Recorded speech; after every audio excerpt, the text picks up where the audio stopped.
का 1 मिनिट आवाज येत सांगते. कसं आहे? वसुदेवसुतं देवं कंसचाणूरमर्दनं देवकी परमानन्दं कृष्णं वन्दे जगद्गुरुं श्रीकृष्णं वन्दे जगद्गुरुं सदाशिवसमारम्भां व्यासशङ्करमध्यमाम् अस्मदाचार्यपर्यन्तां वन्दे गुरुपरम्पराम् श्रीगुरुभ्यो नमः. हरि ओम. आपण अध्याय 10वा शुक्रवारी सुरुवात केलेली होती. विभूती योग. एक थोडक्यात, कारण मध्ये 2 दिवस गेले, मग थोडक्यात एका होईल की विभूती योग आपण पहिले 14 श्लोक बघितले. त्यामध्ये आपण असं बघितलं की श्रीकृष्ण अर्जुनांना आपल्या विभूतीविषयी म्हणजे ऐश्वर्याबद्दल अधिक माहिती देण्यासाठी इच्छुक आहेत. जसं उदाहरण द्यायचं झालं तर आजच्या काळातलं म्हणजे जसा वक्ता आणि श्रोता हे दोन्ही खूप महत्वाचे असतात. वक्ता केव्हा श्रेष्ठ ठरतो तर जेव्हा श्रोता उत्तम असतो, आणि श्रोता जेव्हा उत्तम असतो तेव्हाच वक्ता आपण म्हणतो की श्रेष्ठ आहे. तसंच दोघंही जसे एक दोघांवरती अवलंबून असतात, तसंच इथे सुद्धा आहे की श्रीकृष्ण सुद्धा इच्छुक आहेत सांगायला, कारण त्यांना माहिती आहे अर्जुन खूप अगदी एकाग्रतेने मला ऐकतो आहे आणि मला खऱ्या अर्थाने तो जाणू इच्छितो, आणि म्हणून श्रीकृष्ण आपल्या जवळच्या सगळ्या ऐश्वर्य अर्जुनांना सांगू इच्छितात. आणि अर्जुन सुद्धा त्याच एकाग्रतेने त्याच इच्छेने उत्सुक असल्यामुळे ते सुद्धा श्रीकृष्णांना आपल्या सर्व ऐश्वर्यांबद्दल अधिक जाणून घेण्याची इच्छा प्रकट करतात. आज आपण 15व्या अध्यायापासून सुरुवात करतो आहोत. त्याच्यातल्या काही विभूती आपण 14व्या श्लोकापर्यंत बघितल्या होत्या. 15वा श्लोक. स्वयमेवात्मनात्मानं वेत्थत्वं पुरुषोत्तम भूतभावन भूतेश देवदेव जगत्पते. जाणसी ते तुझे तूची प्रत्यक्ष पुरुषोत्तमा देवदेवा जगन्नाथा भूतेशा भूतभावना. इथे येथे भूतभावन, भूतेश, देवदेव, जगतपते आणि पुरुषोत्तम या 5 संबोधनांना क्रमशः सूर्य, शिव, गणेश, शक्ती आणि विष्णू या ईश्वर कोटींच्या 5 देवांचे वाचक मानू शकतो. या संबोधनांचा प्रयोग करून अर्जुन भगवंताला जणू हे म्हणतात की हे 5ही देव मुळात आपणच आहात. जसे पुरुषोत्तम म्हणजे सौशील्य, सौशील्य म्हणजे उत्तम चारित्र्य, देव देव म्हणजे सौंदर्य, देव म्हणजे सुंदर, जगन्नाथ औदार्य, जगताचा नाथ म्हणजे जगताचा पती. सगळे जग त्याच्याशिवाय अनाथ आहे.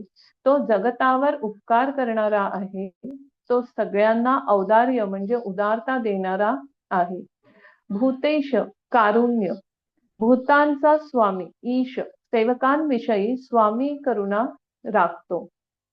भूतभावन म्हणजे वात्सल्य, भूतांचे पालन पोषण रक्षण शिक्षण करणारा.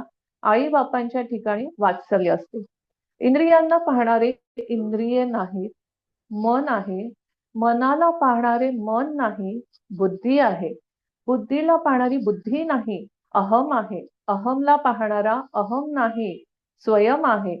स्वयंला पाहणारा स्वयंच आहे. म्हणजेच काय तर ज्याप्रमाणे आकाशाचे मोठेपण आकाशाला समजते किंवा पृथ्वीचे वजन पृथ्वीलाच समजते, त्याप्रमाणे हे लक्ष्मीपते तुमची सर्व शक्ती तुम्हीच जाणता. एरवी तुमची शक्ती आम्हाला कळली असा वेद वैदिक व्यर्थ गर्व वाहता. अहो, मनाच्या गतीला कसे मागे टाकावे, वाऱ्याला वेगेत कसे धरावे आणि बाहूंनी माया कशी तरून जावी, त्याचप्रमाणे तुमचे ज्ञान होणे फार दुस्तर आहे व ते आपण दुसऱ्यांनाही समजून देण्यास समर्थ आहात. तर एकदा आमच्या हौसेच्या कपाळाचा घाम पुसून टाका बरे, म्हणजे आमची ऐकण्याची हौस पुरी करा. अहो प्राणी मात्राचे उत्पादका, अहो संसार रूपी गजाचा नाश करणाऱ्या पंचानना, अहो सर्व देवांना पूज्य व जगदाधिपती, आपण ऐकले का?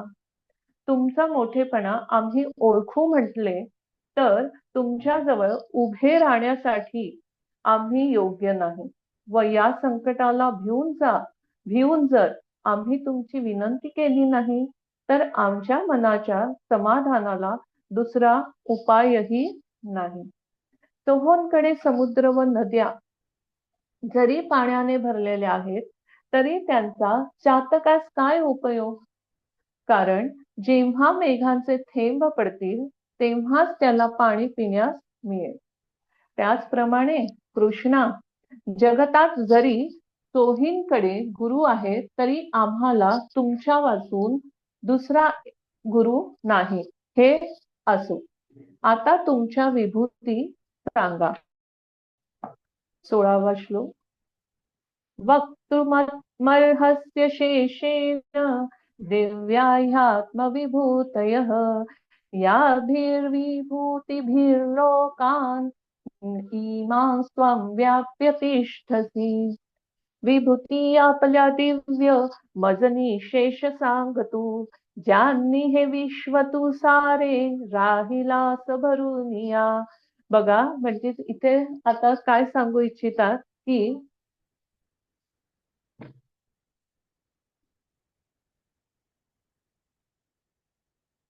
विभूतींना दिव्य म्हणण्याचे तात्पर्य म्हणजे संसारात जी काही विशेषता दिसत असते ती मुळात परमात्म्याचीच आहे, संसाराची नव्हे.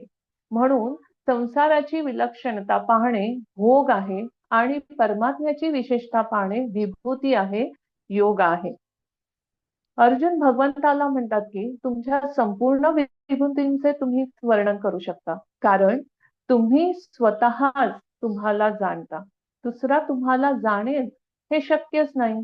म्हणून तुम्ही स्वतःच तुमच्या संपूर्ण विभूतींना सांगा, ज्यामुळे मला अविचल भक्ती योगाची प्राप्ती होईल. आपल्या ज्या काही विभूती असतील त्यातून जेवढ्या व्यापक, शक्तिमान व सतेज आहे तेवढ्या तुम्ही मला दाखवा.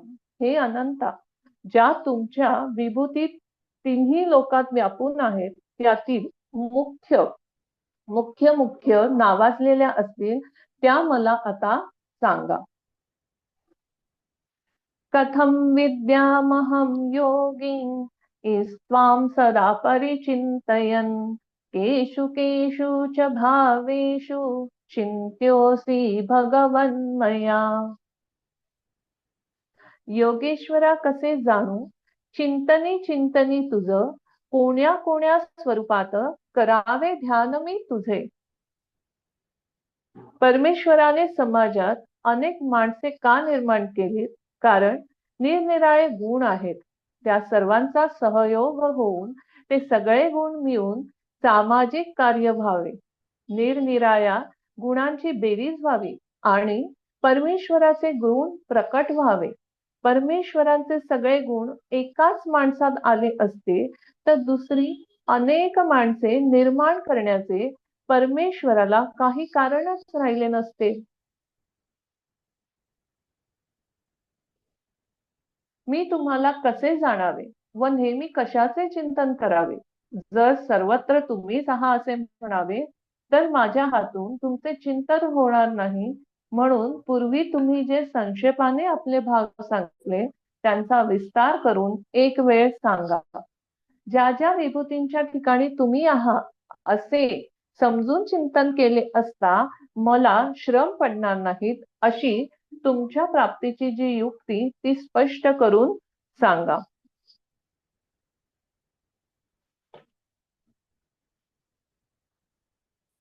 पुन्हा आता अर्जुनाने अशा लोकांच्या हिताकरिता हे प्रश्न विचारले आहेत. भगवंताचे ज्ञान केवळ आपल्यालाच व्हावे असे उत्तम भक्ताला वाटत नाही, तर भगवंताचे ज्ञान सर्व मानव जातीला व्हावे असे त्याला वाटते. भगवंताच्या सर्व व्यापित्वाचा विचार करता ते सर्व व्यापित्वांचे ज्ञान सामान्य मनुष्याला सुद्धा व्हावे म्हणून वैष्णव भक्त अर्जुनाने दर्यार्द होऊन पुन्हा प्रश्न विचारले आहेत. अर्जुन श्रीकृष्णाला योगीन या विशिष्ट शब्दाने संबोधितो, कारण श्रीकृष्ण हा योग मायेचा अधीश्वर आहे आणि सामान्य मनुष्याच्या दृष्टीला तो प्रकट होत नाही आणि प्रकटही होतो.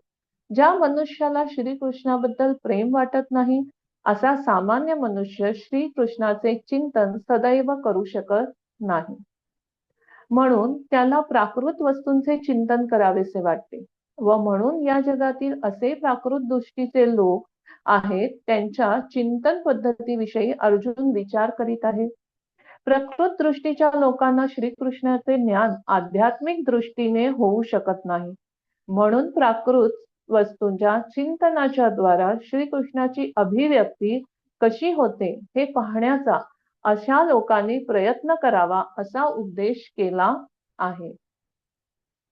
जेथे जेथे तू चिंतन करशील तेथे तेथेच तू मला समज. मी तर सर्व वस्तू, व्यक्ती, देश, काल इत्यादीत परिपूर्ण आहे. म्हणून एखादी विशेषता, महत्ता, सुंदरता याकडे जेथे जेथे तुझं मन जाईल तेथे तेथे तू माझेच चिंतन कर. अर्थात त्या ठिकाणी त्या विशेषता इत्यादिकांना माझी समज.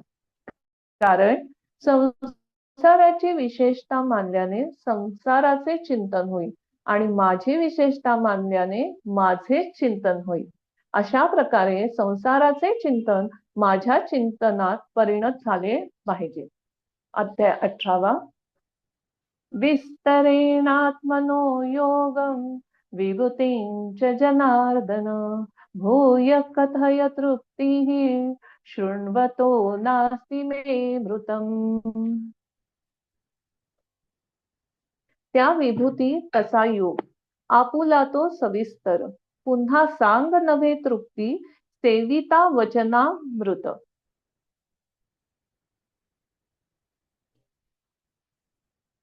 या श्लोकातील अमृतम या शब्दाबद्दल सांगायचे तर कोणतीही श्रीकृष्ण संबंधी कथा किंवा श्रीकृष्णाचे चिंतन वचन हे अमृत तुल्य असते. अमृताची ही रुची प्रत्यक्ष व्यावहारिक अनुभवाने समजते. हे भूतपते, मी ज्या विभूतींबद्दल तुम्हाला विचारले आहे त्या सांगा. त्या पुन्हा काय सांगावयाच्या आहेत असे जर कदाचित म्हणाल तर जनार्दना अशी शंका मनात येऊ देऊ नका. कारण जगातील साधारण जे अमृतपान त्यालाही पुरे असे कोणाच्यानेही म्हणवत नाही. जे अमृत काळकूट विषाचे सख्खे भावंड आहेत ते मरणाच्या भीतीने देवांनी प्राशन केले असताही ब्रह्मदेवाच्या एका दिवसात 14 इंद्र लय पावतात. क्षीराब्धीचा असा एक रस आहे की त्याला अमृत हे नाव व्यर्थ प्राप्त झाले आहे, पण त्याचीही गोडी पुरी झाली असे कोणाच्यानेही म्हणवत नाही. त्या तुच्छ अमृताच्या गोडीचा जर एवढा महिमा आहे तर मग असे पहा की हे तुमचे बोलणे तर खरोखर ज्ञानामृत आहे.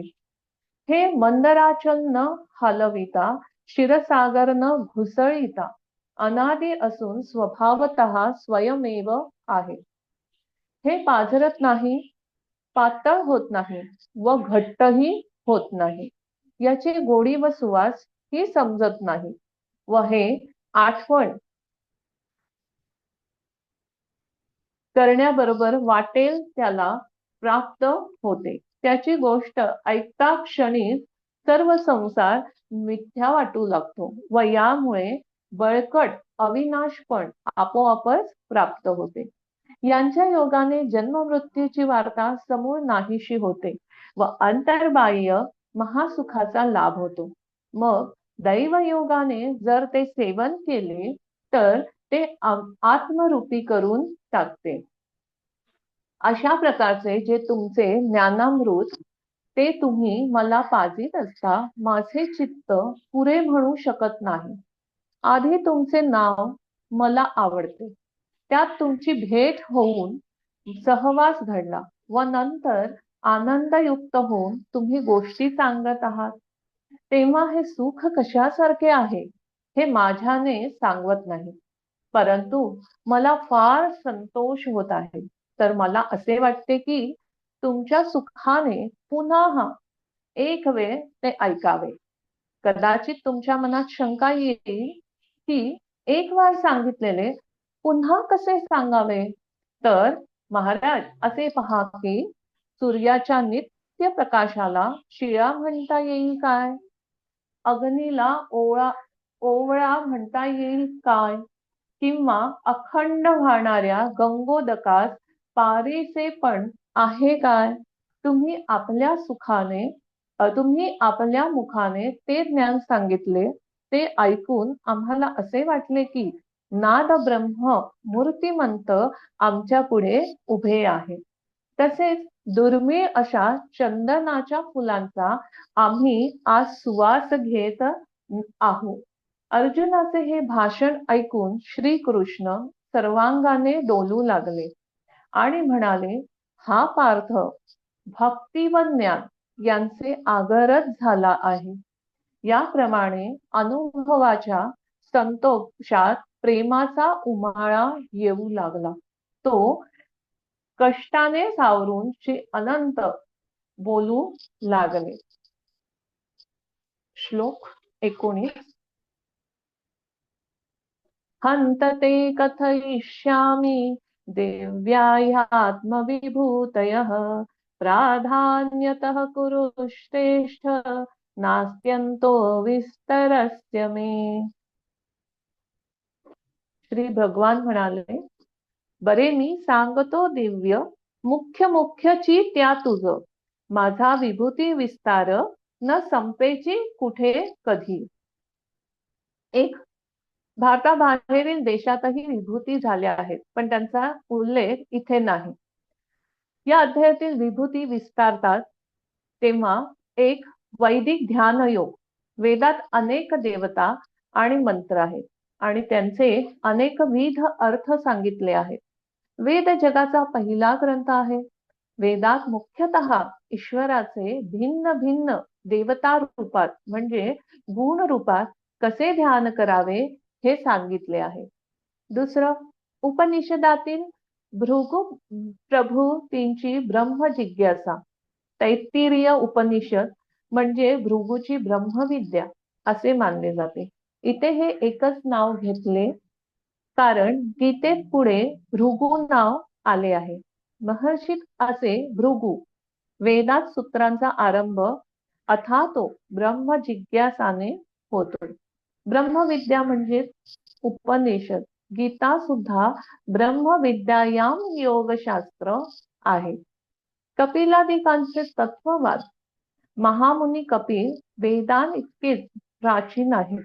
गीतेच्या पूर्वी निश्चित रूपाने कोण होते तर कपिल, पतंजली, कणाद, जैमिनी हे सगळे गीतेनंतरचे. तत्ववाद म्हणजे तत्वज्ञानात्मक वाद. प्रल्हाद नारदादींचा भक्ती मार्ग. भक्तांच्या मालिकेत प्रल्हाद, नारद, पराशर, पुंडलिक असा क्रम आहे. प्रल्हादांचे नाव प्रथम घेतात. प्रल्हादाचे गुरु नारद, पण गुरुपेक्षा शिष्य वर चढला. हे सगळे प्राचीन काळचे भक्ती मार्गी होऊन गेले. असे 4 विचार प्रवाह मोकळेपणाने गुंफले आहेत. तत्वज्ञानात नेमकी मांडणी करून सांगतात तसे येथे सांगितलेले नाही. जंगलात झाडे जशी मोकळेपणाने वाढतात तसे हे विचार प्रवाह मोकळेपणाने गुंफले आहेत. बगीच्यात व्यवस्थित हिशेबाने झाडं लावली जातात तसे हे नाही. दुसरी गोष्ट, वक्त्याची व्यक्तिगत गोष्ट विचारणे आणि आपली अज्ञता तसेच अयोग्यता असताना वक्त्याला जाणून घेण्यासाठी प्रार्थना करणे या दोन्हीत फरक असतो. या ठिकाणी अर्जुनाने विस्तारपूर्वक विभूती सांगा म्हणून भगवंताचा थांग काढण्याची इच्छा व्यक्त केली, तर भगवंतांनी सांगितले, मी तर संक्षेपाने सांगतो, कारण माझ्या विभूतीचा अंतच लागत नाही. 11व्या अध्यायात अर्जुनाने आपली अज्ञता आणि अयोग्यता प्रकट करीत भगवंताला आपले अव्यय रूप दाखवण्याची प्रार्थना केली. तर भगवंतांनी आपले अनंत रूप पाहण्याची आज्ञा केली आणि त्याला पाहण्यासाठी सामर्थ्यही म्हणजे दिव्य दृष्टीही दिली. म्हणून साधकाने किंचित मात्रही आपला आग्रह, अहंकार न ठेवता आणि आपले सामर्थ्य, बुद्धी न लावता केवळ भगवंतावर संपूर्णपणे निर्भर राहावे. कारण भगवंतावर निर्भर राहिल्याने जी वस्तू मिळते ती अपार मिळत असते.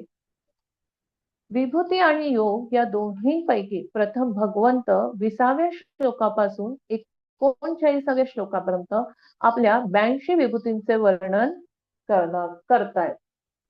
स्वतः ब्रह्मदेवाचा बाप हे माहीत असूनही त्याची आठवण न राहता भगवान म्हणाले, बापा अर्जुना फार चांगले केले. आता भगवंतांनी अर्जुनाला बापा म्हटले म्हणून आपणास आश्चर्य करण्याचे कारण नाही का, की भगवान स्वतः नंदपुत्र होऊन खेळ खेळले नाहीत का? पण सध्या ते असो, हा सर्व प्रकार विशेष आवडीने घडतो. तर भगवान म्हणाले, हे धनुर्धरा, मी सांगतो ते ऐक. हे समुद्रापते, तू ज्या माझ्या विभूतींबद्दल विचारलेस त्या अगणित असून जरी माझ्याच आहेत तरी माझ्याही बुद्धीने त्यांची गणना करता येत नाही. ज्याप्रमाणे आपल्या अंगावरील केश त्यासही मोजता येत नाहीत, त्याप्रमाणे माझ्या विभूती मला मोजता येत नाही. सुंदर उदाहरण इथे हे दिलेलं आहे. एरवी देखील मी कसा व केवढा आहे हे माझे मलाच खरे कळत नाही. याकरिता माझ्या मुख्य विभूती ज्या प्रसिद्ध आहेत त्या ऐक. हे किरीटी, त्या जाणल्या असता इतर सर्व विभूती जाणता येईल. ज्याप्रमाणे झाडाचे बी हाती आले असता झाड हाती आल्याप्रमाणेच होते, किंवा बाग हाती आल्यावर आपोआप फळे व फुले हाती लागतात, त्याप्रमाणे त्या विभूती पाहिल्या असता सर्व विश्व पाहिल्याप्रमाणेच होते. हे धनुर्धरा, बाकी खरोखर माझ्या विस्ताराचा अंत नाही. हे पहा की गगनासारखे मोठमोठे पदार्थही माझ्यात सामावतात. श्लोक 20. अहमात्मा गुडाकेश सर्वभूताशय स्थितः अहमादिश्च मध्यम च भूतानामंत एव च. राहतो आत्मरूपाने सर्वांच्या हृदयात मी. भूत मात्रास मी मूळ, मध्य मीच शेवट. महत्वाचा श्लोक आहे, कारण विभूती सांगायला येथून सुरुवात झाली. विभूतींचे सार यात आहे. तशा विभूती 21व्या श्लोकापासून सांगितल्या आहेत, पण या श्लोकात सार सांगितले आहे. आणि शेवटी 42व्या श्लोकात पुन्हा सार सांगण्यात आला आहे. भगवान म्हणतात, तमाम सर्वांच्या हृदयात मी आत्मरूपाने राहतो. म्हणून कबीराने म्हटले, घट घट में वह साई रमता, कटुक वचन मत बोल रे. हृदय सद्भावनाशय आत्माचे अधिष्ठान. आशय म्हणजे आश्रयस्थान. मनात अनेक बरे वाईट विचार चालू असतात, पण हृदय मात्र सगळ्या सद्भावनांचे आश्रय स्थान आहे. त्यात भगवंताचे अधिष्ठान आहे. सर्व भूताकार म्हणजे चित्रविचित्र बाह्य सृष्टी, बाह्य आकारात राहणारा सर्व भूत हृदय गुहा स्वरूप, ज्यात सद्भावना दडून असतात.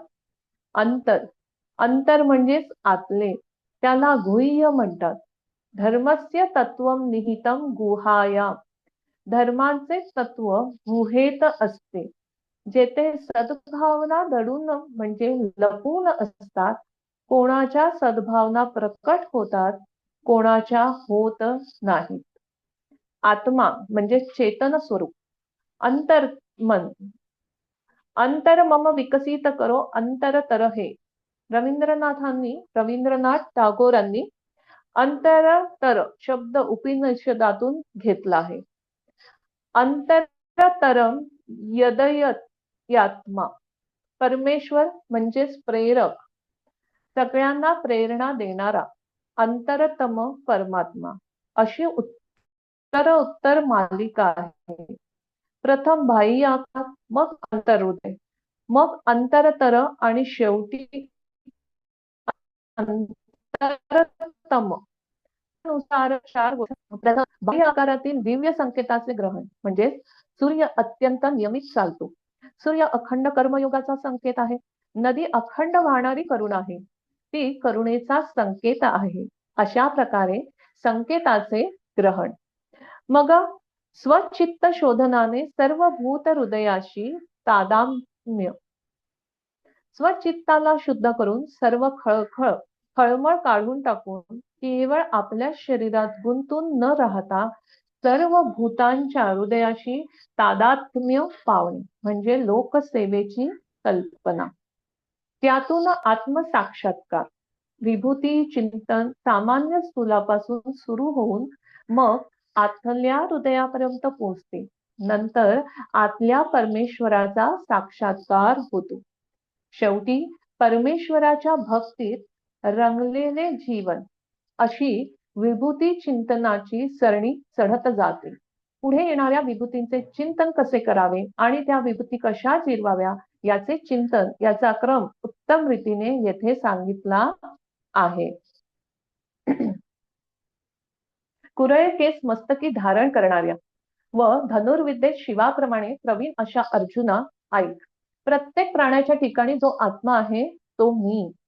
शरीराच्या आतील भागाच्या अंतःकरणात मीच आहे. प्राणी मात्राच्या बाहेरच्या बाजूसही माझेच आच्छादन आहे आणि प्राणी मात्राच्या आरंभी, अंती व मध्येही मीच आहे. त्याप्रमाणे मेघांच्या खाली, वर, आत व बाहेर सर्वत्र आकाशच असते आणि ते आकाशात उत्पन्न होऊन आकाशातच असतात आणि मग ज्यावेळेस ते मेघ लय पावतात त्यावेळेसही आकाशच होऊन राहतात.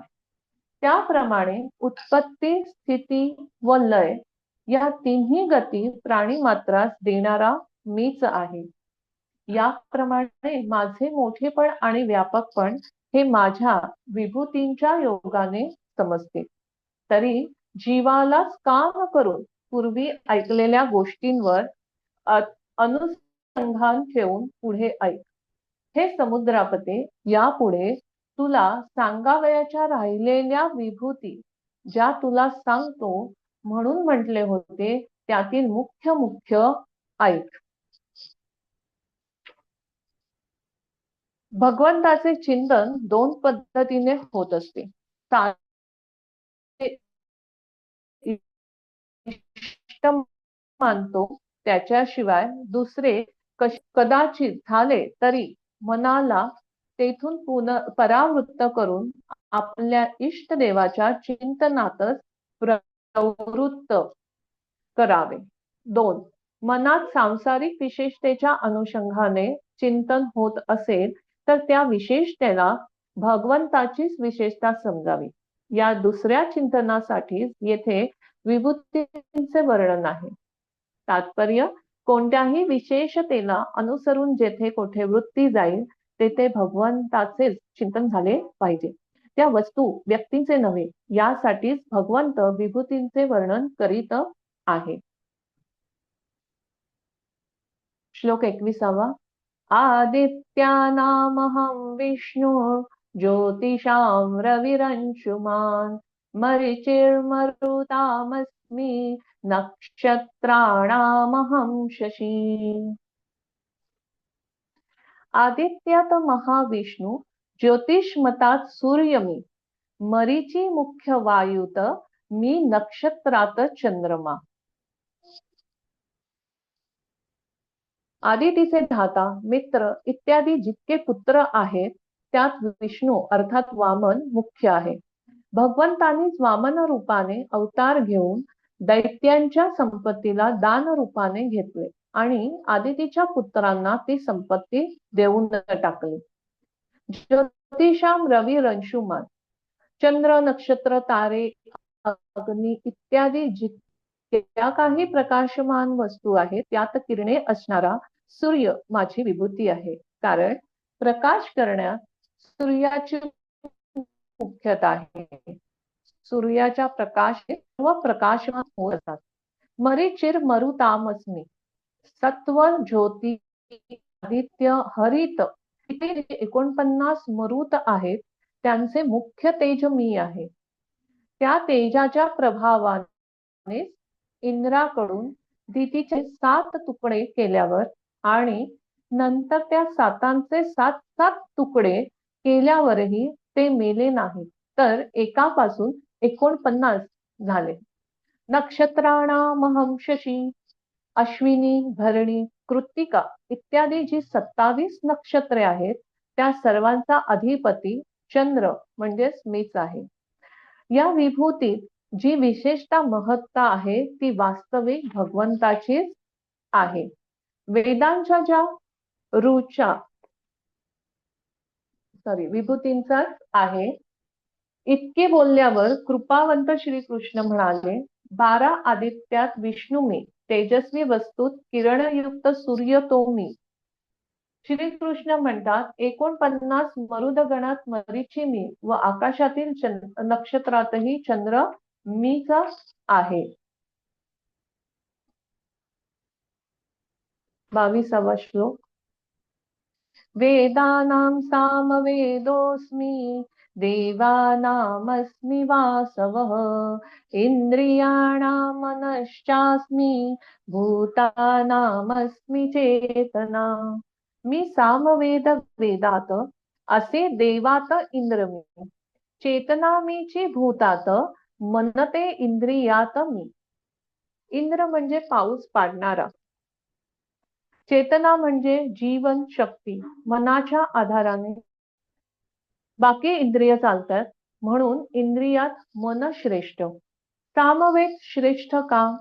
कारण गाण्याला सुलभ आहे. त्यात 51 मंत्र सामवेदांचे आहेत, बाकी ऋग्वेदातले निवडलेले आहेत.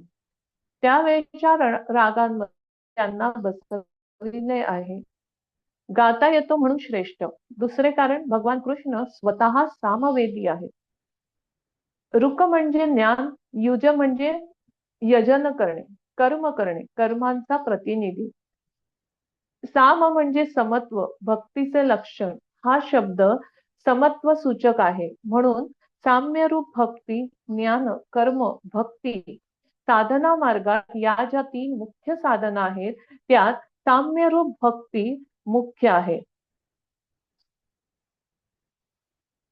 श्री गोविंद म्हणाले, वेदात सामवेद मी देवात मरुद्र बंधू, जो इंद्र तो मी, आणि इंद्रियात 11वे मन ते मी असे जाण.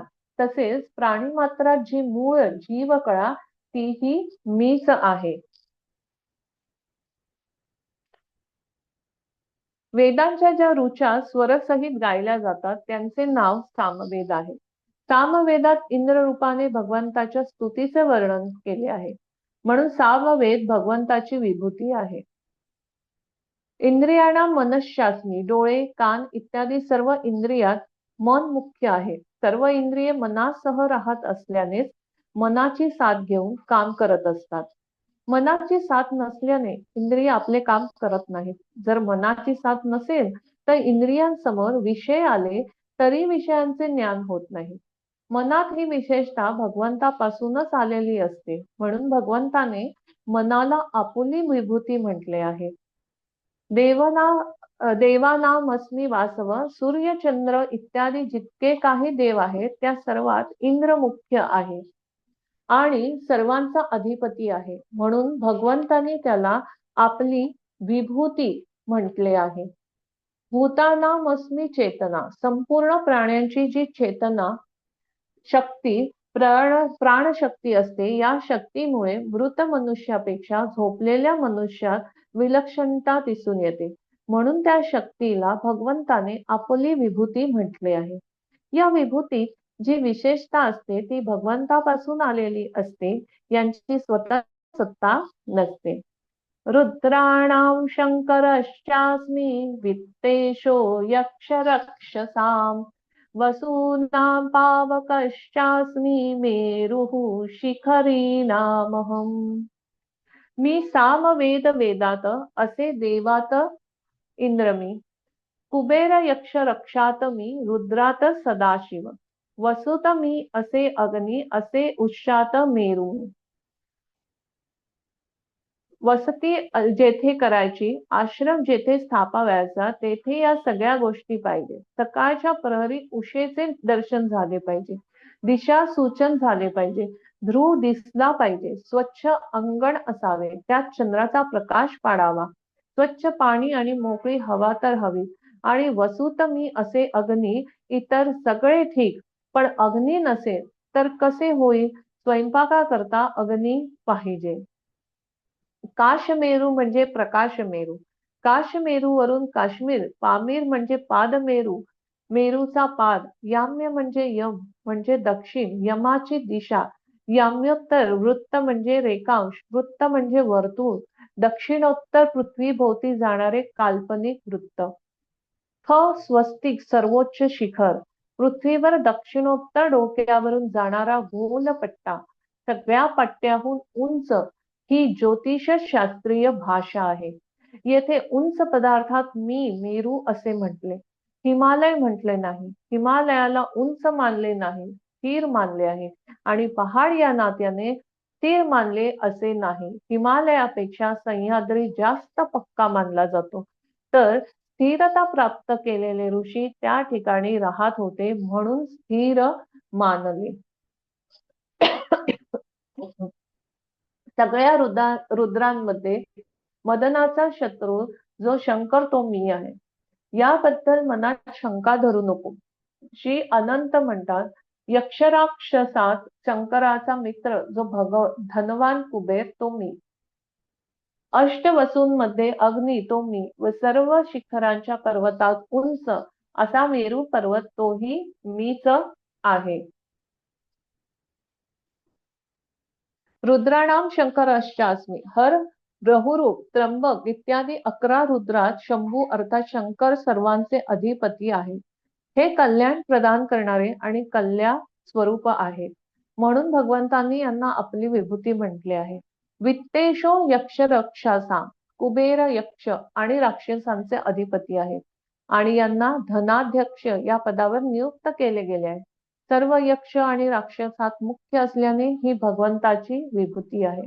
वसुधाम पावकश्चास्मी, ध्रुव, सोम इत्यादी 8 वसूंमध्ये अनलप अर्थात पावक अग्नी सर्वांचे अधिपती आहे. हे सर्व देवांचा यज्ञाचा हवी पोचविणारे तसेच भगवंताचे मुख आहेत. म्हणून यांना भगवंतांनी आपली विभूती म्हटले आहे. मेरुः शिखरीणामहम्. सोने, चांदी, तांबे इत्यादींची शिखरे असणारे जितके पर्वत आहेत त्यात सुमेरू पर्वत मुख्य आहे. हा सोन्याचा आणि रत्नांचा भंडार आहे. म्हणून भगवंताने याला आपली विभूती म्हटली आहे. या श्लोकात ज्या 4 विभूती सांगितल्या आहेत त्यात जी काही विशेषता महत्ता दिसते ती विभूतीच्या रूपात मूळ परमात्म्यापासूनच आलेली आहे. म्हणून या विभूतीत परमात्म्याचेच चिंतन झाले पाहिजे. पुरोधसां च मुख्यं मां विद्धि पार्थ बृहस्पतिं, तेनानि नामहं स्कंदः सरसामस्मि सागरः. पुरोहितात तू जाण, मुख्य तो मी बृहस्पती, सेनातीत तसा स्कंद, जलराशीत सागर. बृहस्पती म्हणजे वाणीचा पती, वाणीची देवता. सरस्वतीलाही वाणीची देवता मानतात. ओम बृहस्पतीचे प्रतीक आहे. गणपतींची सोंड ओंकार दर्शविण्यासाठी बनवले. ज्ञानदेवाने ज्ञानेश्वरीत आरंभाला गणपतीच्या रूपात वर्णन केले आहे. अकार चरण युगल उकार उदर विशल, मकार महामंडल, मस्तकाकारे. गणपतीचे दोन पाय म्हणजे ओंकाराची पहिली अकार मात्रा, दुसरी उकार मात्रा म्हणजे विशाल उदर आणि तिसरी मकार मात्रा म्हणजे महामस्तकाचा आकार.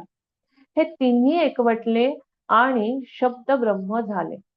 वेदात बृहस्पतींच्या सुक्ताची सुरुवातच गणानां त्वां गणपतीं हवामहे अशी आहे.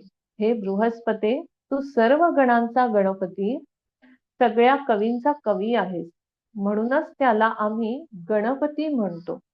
त्याला बृहस्पतीही म्हणतात. ब्रह्मणस्पती म्हणजे ज्याला ब्रह्माचे ज्ञान आहे, यालाच यज्ञपतीही म्हणतात. हा देवांचा पुरोहित. दशरथाचा वसिष्ठ होता तसा. पुरोहित म्हणजे यज्ञ करणे जाणणारा. बृहस्पतीला देवगुरु पण म्हणतात. स्वर्ग लोकातील देवांमध्ये इंद्र प्रमुख आहे आणि म्हणून त्याला स्वर्गाचा राजा म्हटले आहे. ज्या लोकात तो राज्य करतो त्या लोकात इंद्रलोक म्हणतात. बृहस्पती हा इंद्राचा पुरोहित आहे आणि ज्याप्रमाणे इंद्र हा देवांचा राजा आहे, त्याप्रमाणे बृहस्पती हा सर्व पुरोहितांमध्ये मुख्य आहे. आणि इंद्र ज्याप्रमाणे देवांचा राजा आहे, म्हणजे देवदेवतांमध्ये प्रमुख आहे, त्याप्रमाणे शिव पार्वतीचा पुत्र स्कंद कार्तिकेय हा सर्व सेनापतींचा प्रमुख आहे. सर्व जलाशयात समुद्र हा सर्वात मोठा जलाशय आहे. श्रीकृष्णाच्या या सर्व विभूती त्याचा मोठेपणाच दर्शवितात.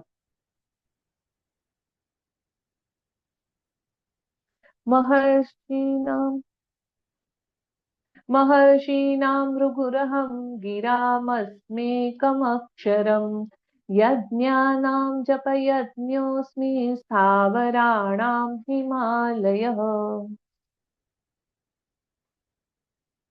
महर्षींमध्ये मी एकाक्षर वाणीत, महर्षीत असे भृगु, जप मी सर्व यज्ञात, मी स्थिरात हिमालय. महर्षींमध्ये मी भृगु आहे, वाणीमध्ये मी दिव्य ओंकार आहे, यज्ञामध्ये मी भगवंताच्या पवित्र नामांचा जप, कीर्तन रूपे यज्ञ मी आहे आणि स्थावर म्हणजे अचल पदार्थात मी हिमालय आहे. ब्रह्मांडात प्रथम उत्पन्न झालेला जीव तो ब्रह्मदेव, त्याने संतती विस्ताराकरिता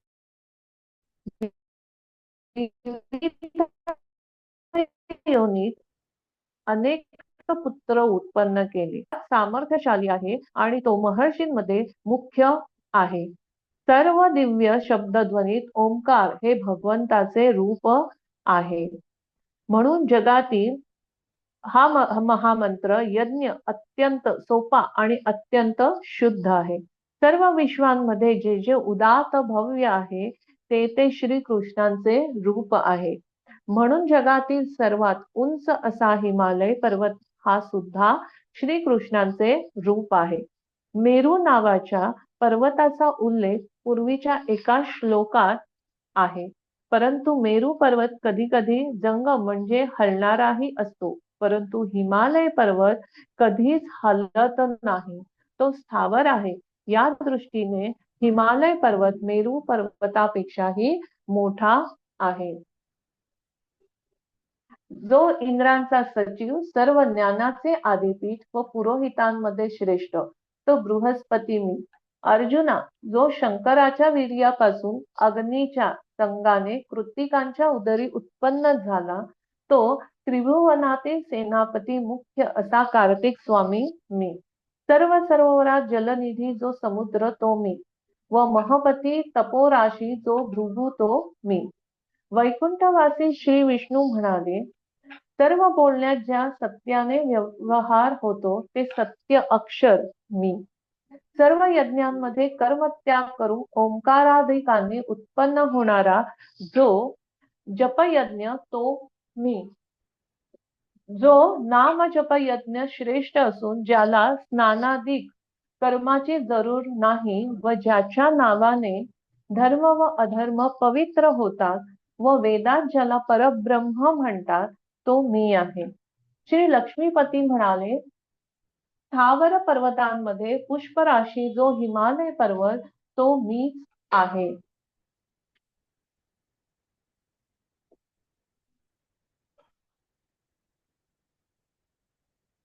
अश्वत्थ सर्ववृक्षाणां देवर्षीणां च नारदः गन्धर्वाणां चित्ररथः सिद्धानां कपिलो मुनिः. सर्व वृक्षात अश्वत्थ मी, देवर्षित नारद मी, चित्ररथ गंधर्वी, सिद्धी कपिल मी मुनी. अश्वत्थ पिंपळ मृताच्या दहन क्रियेला प्रशस्त मानलेला, म्हणून संसाराच्या अनित्यतेचा स्मारक, दहनाला उपयुक्त ही माहिती गुण चिंतन करायचे आहे म्हणून दिली. पिंपळाकडे पाहून मृत्यूचे स्मरण होते. येथे स्मारक शब्द संस्कृत अर्थाने वापरला आहे. स्मारक म्हणजे मेमोरियल नाही. तारक म्हणजे तारणारा, मारक म्हणजे मारणारा, तसे स्मारक म्हणजे स्मरण करविणारा. अश्वत्थ याची संधी विच्छेद केलेली आहे. अश्वथ्य या निरुक्तीने दिनभंगूर सृष्टी रोजचे रोज उत्पन्न करते. निरुक्ती म्हणजे सूक्ष्म सूक्ष्म आध्यात्मिक त्याचा अर्थ. येथे अश्वत्थ शब्दाची निरुक्ती सांगितली आहे. अ नाही, श्व उद्या, ठ टिकणारा, उद्या टिकणारा नाही. दिनभंगूर म्हणजे आजचे जीवन उद्या शिल्लक राहत नाही. यात अपरिग्रहाची शिकवण मिळते. वृक्ष म्हणजे कापला जाणारा, वृक्ष म्हणजे कापणे, जो कापला जातो तो वृक्ष.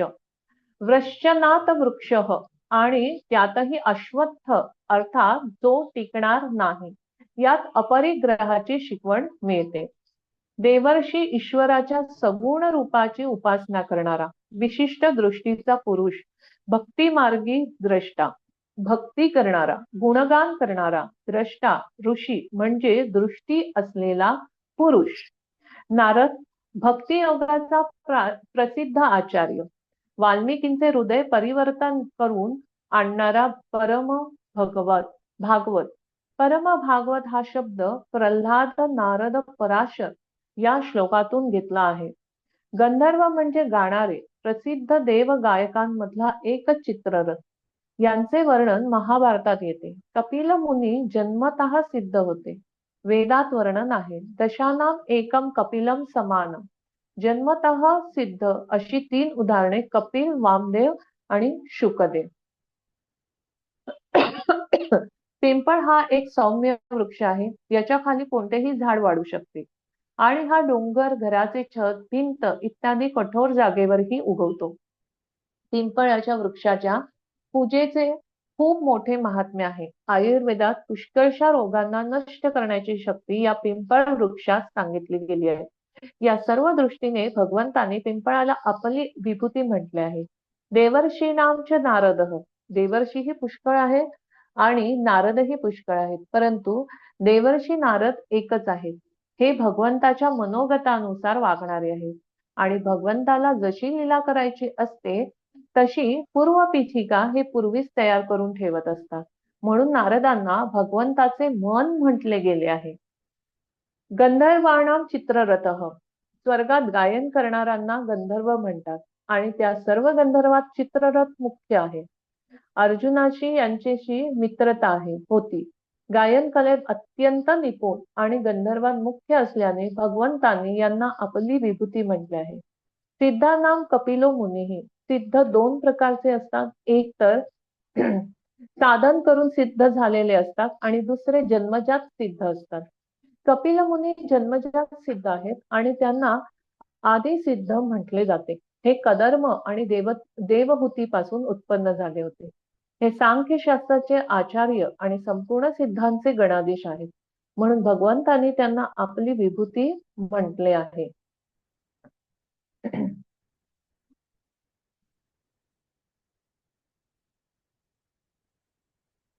कल्पवृक्ष व पारिजात तसाच चंदन आहे.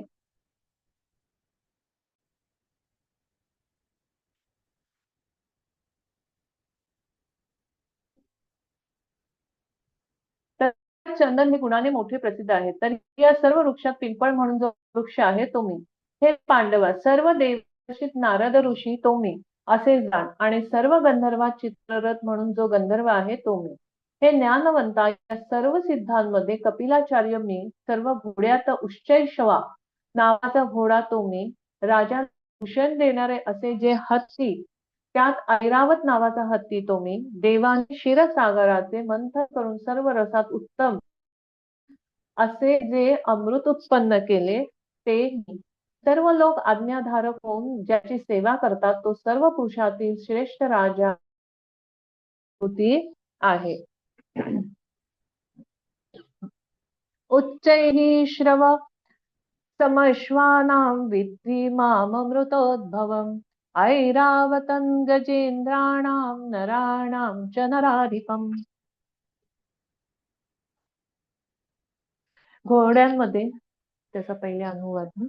अश्वी उच्च श्वाजो मी, निघालो अमृतातुनी. ऐरावत गजेंद्रात, मी नरात नराधीप. उच्चैःश्रवा अमृतातून निघाला ही लाक्षणीय भाषा आहे. अमृताकरिता मंथन करीत असताना तो निघाला. अमृत क्षीरसागर, एका बाजूने अव्यक्त आहे आणि दुसऱ्या बाजूने सृष्टी निर्माण करायची आहे, अशी ही मधली स्थिती आहे. याला नर्सरी म्हटले. नर्सरी सायन्सचा शब्द आहे. नर्सरी म्हणजे उत्तम रोपांना तयार करण्याचे स्थान, म्हणजे मध्यम अवस्था. प्रथम चांगली रोपे तयार करून मग त्यांना सगळीकडे लावतात. क्षीरसागरात स्थूल जगाच्या रचनेची योजना होते. घोड्यांमध्ये समुद्र मंथनातून अमृताबरोबर उत्पन्न झालेला उच्चैःश्रवा नावाचा घोडा आणि श्रेष्ठ हत्तींमध्ये ऐरावतही मीच आहे. तसेच मनुष्यांमध्ये राजाही मीच आहे.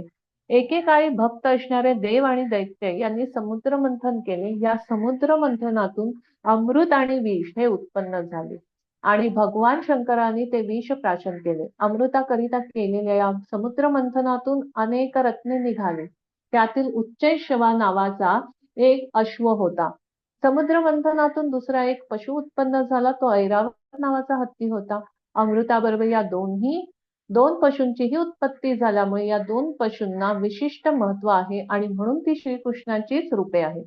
मनुष्यांमध्ये राजा हा श्रीकृष्णाचे रूप आहे, कारण ज्याप्रमाणे श्रीकृष्ण ब्रह्मांडाचा पालक आहे त्याचप्रमाणे दैवी गुणवत्तेमुळे राजे आपापल्या राज्यांचे पालक आहेत. भगवान राम, युधिष्ठिर, परीक्षित यांच्यासारखे राजे हे अतिशय सदाचरणी राजे होते आणि ते नेहमी प्रजेच्या हिताचाच विचार करीत असत. वैदिक वाङ्मयात राजाला परमेश्वराचा प्रतिनिधी किंवा रूप मानले आहे.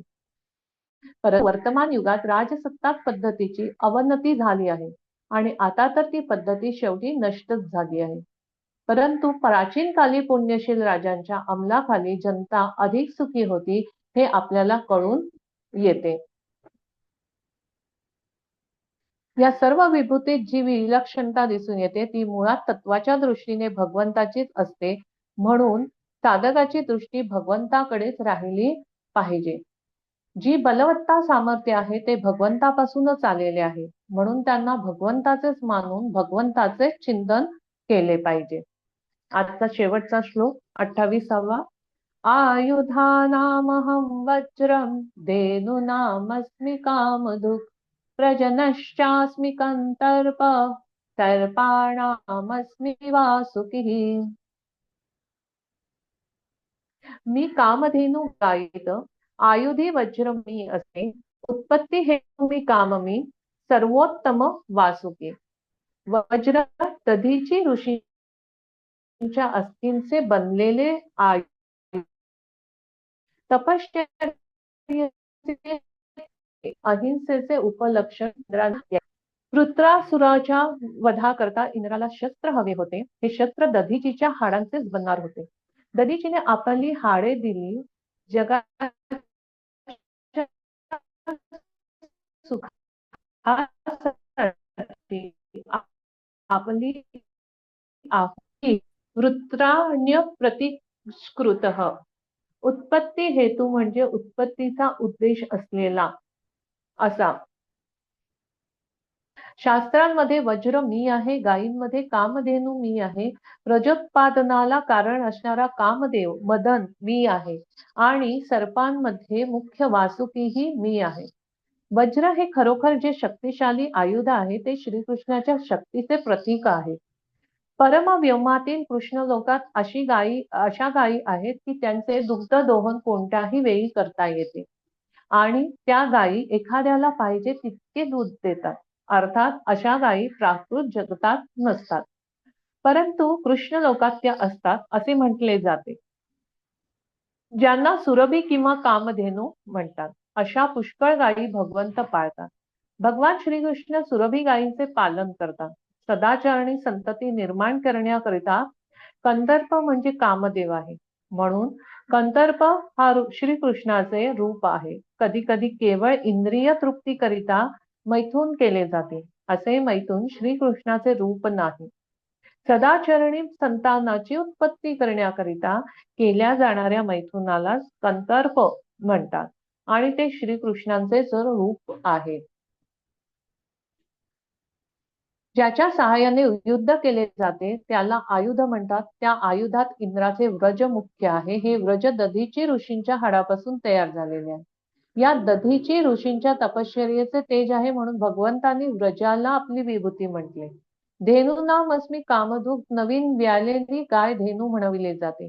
सर्व धेनूंमध्ये कामधेनू मुख्य आहे, जी समुद्र मंथनातून प्रकट झाली होती.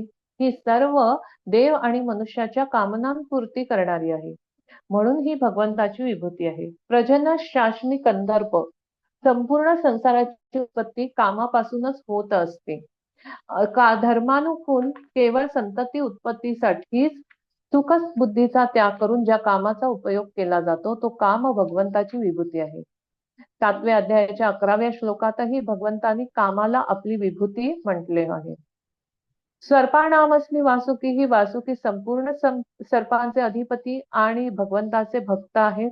समुद्र मंथनाचे वेळी यांचीच मंथन दोरी बनवली गेली होती, म्हणून भगवंताने यांनाही आपली विभूती म्हणतात. या विभूतीत जी विलक्षणता दिसून येते ती प्रतिक्षणाला परिवर्तन होणाऱ्या संसाराची होऊ कशी शकते, ती तर परमात्म्याचीच आहे. हे पहा अर्जुना, हे पहा अर्जुना, 100 यज्ञ परिपूर्ण केलेल्या इंद्राच्या हातात असणारे आयुधांमध्ये श्रेष्ठ असे वज्र मी आहे. श्री विष्णू म्हणाले, सर्व गायीत कामधेनू नामाची गाय ती मी आणि प्रजा उत्पन्न करणाऱ्यांमध्ये मधून म्हणून जो आहे तोही मी. हे कुंती सुता, सर्व कुलांचा नायक वासुकी तो मी व सर्व नागांमध्ये श्रेष्ठ तो अनंत तो मी. श्रीकृष्ण सांगतात, सर्व देवतातही मीच आहे.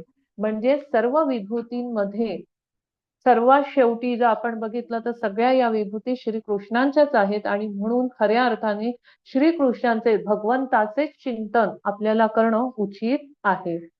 आपलं आज वाचन 28 श्लोकांपर्यंतच आहे. इथे आपलं समाप्ती होते. जय श्रीकृष्ण. जय ज्ञानेश्वर माऊली की जय. छान वाचलं. आहे का वेळ?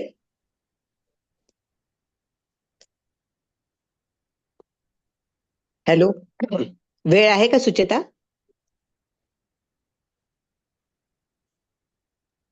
हो बोला ते बोला. हा, म्हणजे आजचं जे आहे ना, याच्या आधीचं जे वाचन राहिलंय ते वाचू का? चांगलं आहे ते. बरोबर. हा, 7 महर्षी प्रवृत्ती धर्माचे प्रवर्तक ठरले. त्यांनी यजन रूपी कर्म प्रवृत्तीला प्राधान्य देऊन सृष्टीची व्यवस्था सुरळीत चालू केली. परंतु त्यांच्याही पूर्वी होऊन गेलेल्या मननशील सनक, सनंदन, सनातन आणि सनत कुमार या विचार प्रवर्तक मुनींनी निवृत्ती मार्गाचा आश्रय केला. निवृत्ती आणि प्रवृत्ती या दोन्ही मार्गांचे युगप्रवर्तक आचार्य माझेच मानसपुत्र आहेत. म्हणून प्रजेच्या ठिकाणी असलेल्या सर्व प्रकारच्या कर्म प्रवृत्ती आणि विचार प्रवाह यांचा उगम माझ्यापासून झाला आहे असे म्हणतात. बाह्य सृष्टीची व्यवस्था लावणारे सप्तर्षी आणि अंतसृष्टीची घडामोड करणारे वासुदेव म्हणजे आत्मा, संकर्षण म्हणजे जीव, प्रद्युम्न म्हणजे मन आणि अनिरुद्ध म्हणजे अहंकार हे चित्त चतुष्ट्याचे प्रतिनिधी हा सर्व माझाच विस्तार आहे. ब्रह्मदेवापासून सूक्ष्म जंतूंच्या ठिकाणी असलेल्या सर्व भावांचा जनक मीच आहे. विश्वाचा विस्तार माझ्यापासून झाला असला तरी विश्वापासून आणि विश्व रचनेच्या कर्तेपणापासून मी अलिप्त आहे. म्हणजे मी सगळं केलेलं आहे, पण कर्तेपणापासून मी अलिप्त आहे, म्हणजे मी त्याच्यामध्ये नाही. हीच माझी योगशक्ती आहे. म्हणजे योगमायेने मी हे सर्व तयार करतो, निर्माण करतो. माझ्या दोन शक्तीमुळे माझे अभिन्नत्व भंग पावत नाही. विश्वाच्या रूपाने माझाच विस्तार झाला असूनही आणि योग मायेमुळे मी विकारयुक्त भासलो तरी मी अजन्मा, अविकारी आणि सनातन असाच आहे. हे सनातन तत्व जो पुरुष स्थिर बुद्धीने जाणतो तो अविचल योगाने युक्त होतो. म्हणजे जो हे जाणतो तोच अविचल योगाने युक्त होतो, म्हणजे त्याला तो योग मिळतो. अनंत भिन्न विभूतींनी एकच अभिन्न परमेश्वर प्रगट झाला आहे. अभिन्न परमेश्वर म्हणजे परमेश्वर एक आहे, त्याची रूप वेगवेगळी आहे आणि त्याच्या विभूती ज्या आहेत या अनंत आणि भिन्न आहेत. मनाच्या सागरात उत्पन्न होणारे अनंत भाव ईश्वराच्या एका महाभावाचेच आविष्कार आहेत. हे जाणल्यानंतर बुद्धी विचलित होत नाही. जेव्हा आपण हे समजून घेतो की एकच आहे, तेव्हा आपली बुद्धी आपल्याला वेगवेगळे दोष दाखवत नाही किंवा मनामध्ये द्वंद्व आणत नाही. मी सर्वांचे अधिकरण आहे. माझ्यापासून सर्व विश्वाची प्रवृत्ती झाली हे जाणून बुद्धिवान भक्तियुक्त अंतःकरणाने अनन्य भावाने निरंतर माझी भक्ती करतात. जे जाणतात ते माझी निरंतर भक्ती करतात. ईश्वर सर्व कर्मशक्तीचा प्रेरक असल्यामुळे निष्काम भावनेने निष्ठापूर्वक कर्तव्य कर्माचे पालन करणे आणि ईश्वराच्या कृपेमुळे प्राप्त झालेले कर्मफळ मोठ्या प्रमाणे त्याला समर्पण करणे हे सर्वेश्वराचे भक्तियुक्त भजन आहे. म्हणजे आपल्या भक्ती आणि भजन करायचं असेल तर आपण जाणून घ्यायला पाहिजे की सर्व कर्मशक्तीचा प्रेरक भगवंत आहे आणि निष्ठापूर्वक कर्तव्य कर्म आपण केले आणि ईश्वराच्या कृपेमुळे प्राप्त झालेले कर्मफळ हे भगवंतालाच जर आपण समर्पण केलं तर हे सर्वेश्वराचे आपण भजन करणे असेच आहे, असे समजण्याला काही हरकत नाही. ईश्वराला आपला परम सुहृदय परम आत्मीय समजून ज्यांचे चित्त मद्रूप होऊन गेलेले असते, ज्यांनी आपले जीवन ईश्वरार्पण करून टाकले असते, ज्यांचे सर्व भाव ईश्वर भावात मिसळून गेलेले असतात, ज्यांच्या सर्व क्रिया ईश्वरासाठीच होत असतात, ईश्वर बोधामुळे जन्ममरणाचा विसर पडून ते परस्परांना बोधामृताचेच दान देत असतात आणि घेत असतात. म्हणजे जे भगवंताला जाणतात ते सगळे चांगल्या पद्धतीने वागतात आणि त्यांच्या मनात नेहमी चांगले विचार येतात. परिपक्व कमळ आपला मकरंद आपल्या जवळ ठेवीत नाही. त्याचप्रमाणे भक्त आपल्या अंतःकरणातल्या भक्तीच्या मकरंदाचा आमोद वाटत सुटतो. म्हणजे जो भक्त आहे तो भक्ती केल्यामुळे तो आनंदी असतो आणि तो हा आनंद सर्वांना देत असतो. न थकता माझे गुणगान करू लागतो. गुणगानाच्या संतोषात गुणगानासह स्वतः विसरून जातो. माझ्या प्रेमामुळे माझ्या भक्ताला परम आनंद, परम संतोष आणि परम शांती यांना लाभ होतो. म्हणजे जे माझे गुण वर्णन करतात ते सतत शांती मिळते आणि आनंदी राहतात. मन, बुद्धी आणि शरीर यांना माझ्या ठिकाणी नित्ययुक्त करून जे निरंतर अत्यंत प्रेमाने माझी भक्ती करतात त्यांना मी ज्ञान योगाची देणगी देतो. प्रेमाच्या पोटी भक्त निष्काम भजन करतो. त्याला आत्मज्ञानाची चिंता असत नाही. कामनारहित होऊन प्रेमाने ईश्वराची भक्ती करणाऱ्याला ईश्वराच्या कृपेमुळे निर्गुण निराकार ब्रह्म आपल्या अलौकिक प्रभावामुळे सगुण साकार झालेले आहे असे वाटते. या दिव्य ज्ञानाची प्राप्ती यथाकाळ होऊन जाते आणि ते मला कायमचे येऊन मिळतात. जे भक्त निर्गुण निराकार अलौकिक असे असतात आणि ज्यांना सगुण साकार कळलेला आहे त्यांना दिव्य ज्ञानाची प्राप्ती होते आणि ते मला असे भक्त मला कायम येऊन मिळतात. भिन्नत्वाला एकत्वात मिसळून समग्राची उपासना करणाऱ्या शुद्ध तत्वज्ञ भक्तांच्या हृदयात माझा कायमचा निवास असतो. अज्ञानाची रात्र असली म्हणजेच मोहरूपी अंधकार असू शकतो. अज्ञान असली की मोहरूपी अंधकार म्हणजे मोहामध्ये आपण असतो. माझ्या भक्ताच्या अंतःकरणात आत्मबोधाच्या रवीचा उदय झाला असल्यामुळे तेथे अज्ञानजन्य मोहरूपी अंधार उरत नाही. म्हणजे जेव्हा आपल्याला आत्मबोध झालेला आहे तेव्हा आपला मोहरूपी अंधार गेलेला असतो. भगवंतांच्या भजनात युक्त असल्यामुळे मुक्तीची चिंता करणाऱ्याला भक्ताला अवकाश असत नाही. भक्त कर्माला भजन करून टाकतो. त्याच्या भजनात ज्ञान निर्माण होते. भजन हाच त्याचा मोक्ष असतो. व्यक्तोपासनेचे रहस्य भगवान श्रीकृष्णाने उघड करून सांगितल्यावर अत्यंत संतुष्ट झालेला अर्जुन म्हणाला, भगवंता तू परब्रह्म आहेस. भूत मात्राचे परमपवित्र आणि अत्यंत श्रेष्ठ असे आश्रयस्थान तूच आहेस. अनादि सिद्ध आणि प्रकृतीच्या पलीकडील दिव्य पुरुषही तूच आहेस. जन्मरहित देवांचाही तू आदिदेव असून सर्वांना व्यापून उरला आहेस. विचारवंत ऋषी तुझे गुणगान करतात. आसित, देवल, व्यास आणि नारद या भक्ती मार्गांच्या आचार्यांनी या शब्दात तुझे वर्णन केले आहे. नारदादी महर्षींनी तुझा महिमा आम्हाला सांगितला होता, परंतु त्यावेळी तुझी योग्यता मला कळली नव्हती. केशवा, आज स्वतःविषयी तू जे सांगतो आहेस ते मी सत्य मानतो. देव अथवा दानव कोणालाही तुझ्या स्वरूपाचे आकलन झालेले नाही. म्हणजे आता अर्जुन म्हणतो की देव आणि दानवांना सुद्धा तू कोण आहेस हे कळलेले नाही. हे पुरुषोत्तमा, भूत भावना, भूतनाथा, देवादिदेवा, जगन्नायका, तू स्वतःला यथार्थ रूपाने जाणतोस. म्हणजे तूच तुला जाणलेले आहेस. आकाशाचे व्यापकत्व आकाशाशिवाय कोणाला जाणता येणे शक्य आहे का? तुझ्या ज्ञानाचेही असेच आहे.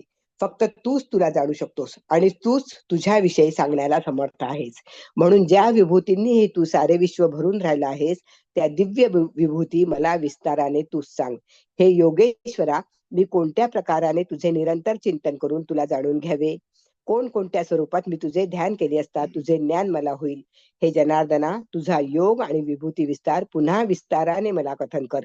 तुझ्या वचनामृताने माझी तृप्ती होत नाही, उलट तुझ्याविषयी माझी उत्कंठा वाढली आहे. सारे विश्व ईश्वराचे स्वरूप आहे असे म्हटल्यावर विश्वातील साऱ्या वस्तू ईश्वराच्या विभूती होतात, परंतु साऱ्या विभूती दिव्य असत नाहीत. साऱ्या वस्तूंचे चिंतन करणे शक्यही नाही आणि योग्यही नसते. चिंतनाला योग्य अशा दिव्य विभूती जाणून घेण्याची अर्जुनाने आपली इच्छा प्रकट केल्यावर भगवान श्रीकृष्ण म्हणतात, कुरुश्रेष्ठा, माझ्या विभूती अपरंपार आहेत.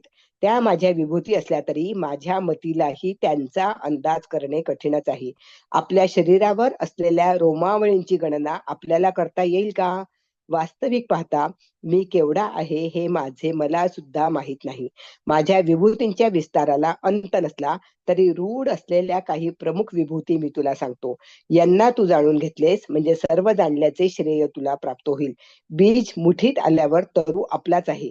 उद्यान मालकीचे असले म्हणजे फळे फुले आपलीच होतात. त्याचप्रमाणे ज्या विभूती जाणल्या म्हणजे सारे विश्वच जाणल्यासारखे होईल.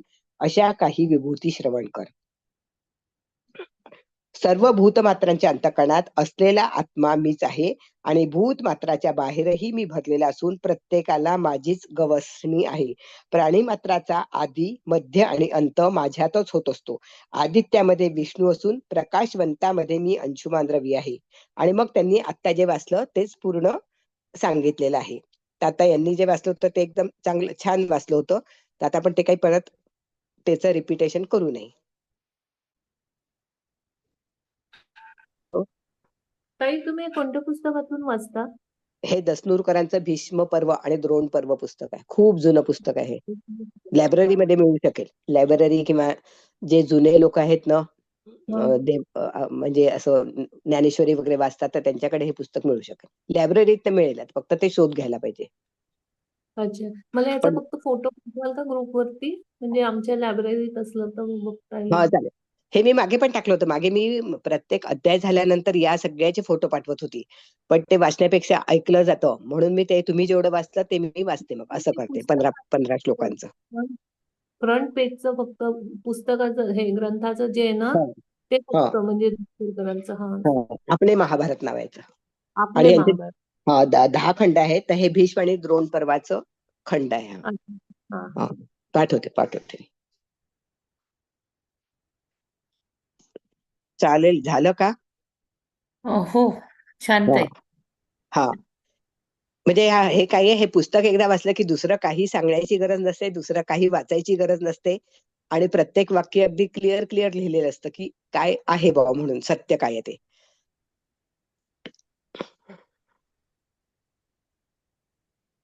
अजून कोणाला काही बोलायचं आहे?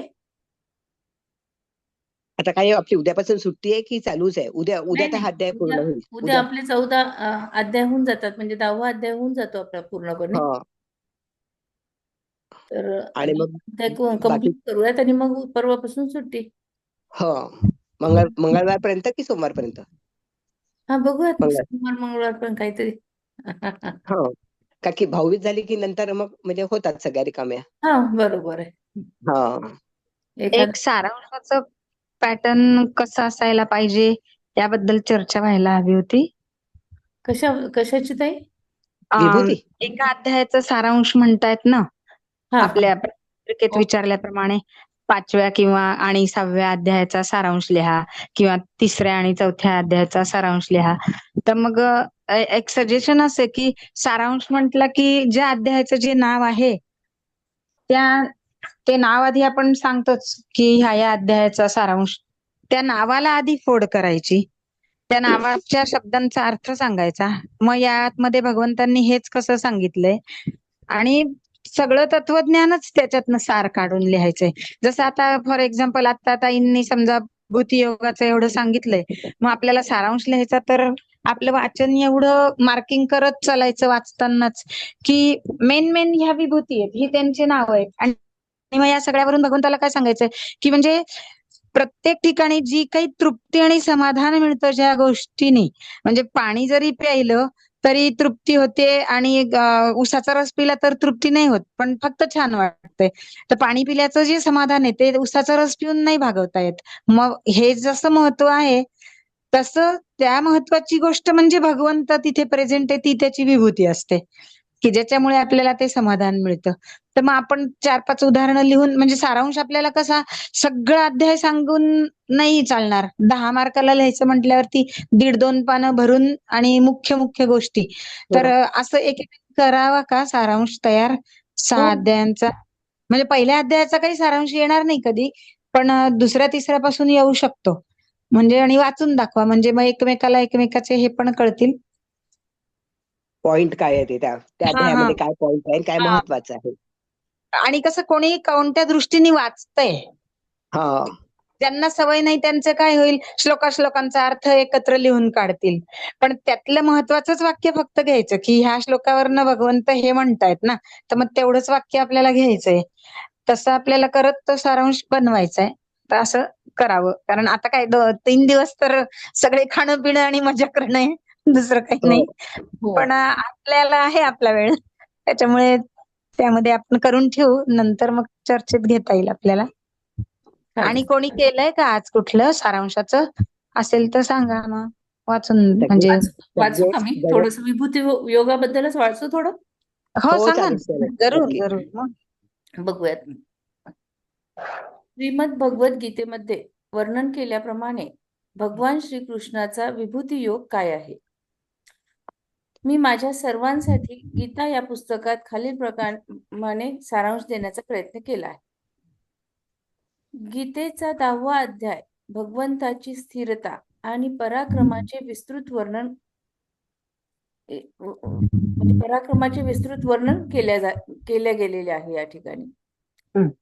योगाच्या पुस्तकामध्ये हे वारंवार सांगितले गेले आहे की योगींना विविध प्रकारचे वैभव प्राप्त होते किंवा विभूती प्राप्त होतात आणि त्यानुसार सगळे ते चमत्कार करू शकतात. हं. सर्व आश्चर्यांपैकी सर्वात आश्चर्यकारक म्हणजे विश्वाच्या सर्व गोष्टींवर वर्चस्व प्राप्त करणे. या अध्यायातील मजकुराचे पालन करण्यासाठी मनुष्याने साध्य करण्याची जी शक्यता समजून घेणे आवश्यक आहे.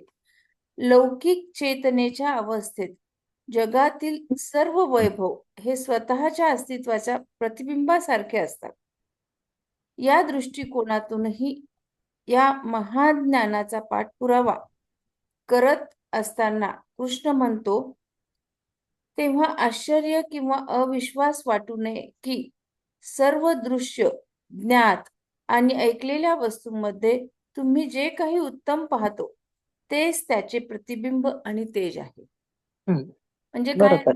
की जे काही आपण हे करतो की सगळ्यात उत्कृष्ट जे आहे ज्ञान, हं. पण त्याच्यामध्ये आपल्याला काय करायचंय की आपलं प्रतिबिंब आणि तेज आपल्याला दिसलं पाहिजे की ज्याच्यामधून आपल्याला समाधान झालं पाहिजे. बरोबर. कृष्णाने असे सांगून सुरुवात केली की तो एक परिपूर्ण सत्य प्रकट करणारा आहे, जे कोणत्याही काळातील देव, संत किंवा दृष्ट्यांना माहीत नाही. खरंच त्याला सुरुवात नाही. ज्ञान असो वा अज्ञान, भ्रम असो वा करुणा असो, सत्यता असो, आत्मसंयम असो, शांती असो, सुख असो वा दुःख, कृत्य असो वा कुकर्म, भय तसेच धैर्य, अहिंसा, समता, समाधान, तप, ज्ञान, कीर्ती असो वा बदनामी, या सर्वांचा उगम असतो. म्हणजे सगळं वेगवेगळे संमिश्र असतं प्रत्येक गोष्ट. नुसतंच असं नाही की सगळं चांगलं चांगलं असतं म्हणून. तर प्रत्येक गोष्ट ही संमिश्र आहे. एक स्रोत देव त्याचे सार जाणून घेतल्यावर माणूस योगी बनतो. म्हणजे काय आहे की हे काय आहे हे सगळं ज्ञान याचा जर झाल्यावर तो माणूस जो आहे तो योगी बनतो. म्हणजे त्याला चांगल्या आणि वाईटाची दोन्हीची पण पारख समजली. अशा व्यक्तीला हे चांगले ठाऊक असते की सर्व शक्तिमान सर्व वैभवाच्या मुळाशी आहे आणि प्रत्येक गोष्ट त्याच्या तेजामुळे गतिमान आहे. म्हणजे याच्या सगळ्याच्या पाठीमागे एकच शक्ती आहे आणि याच्यामुळेच सगळं जे तेज आहे किंवा सगळं जे काही चालू आहे जग हे गतिमान आहे. अर्जुनाने येथे एक विधान केले आहे. खरोखर तुम्ही एकटेच तुमच्या ड्रायव्हिंग एक मिनिट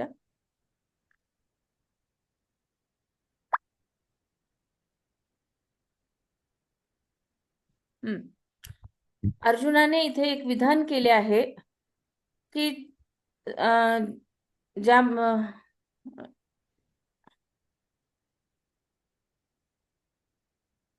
अरे काय प्रॉब्लेम आला, एक मिनिट.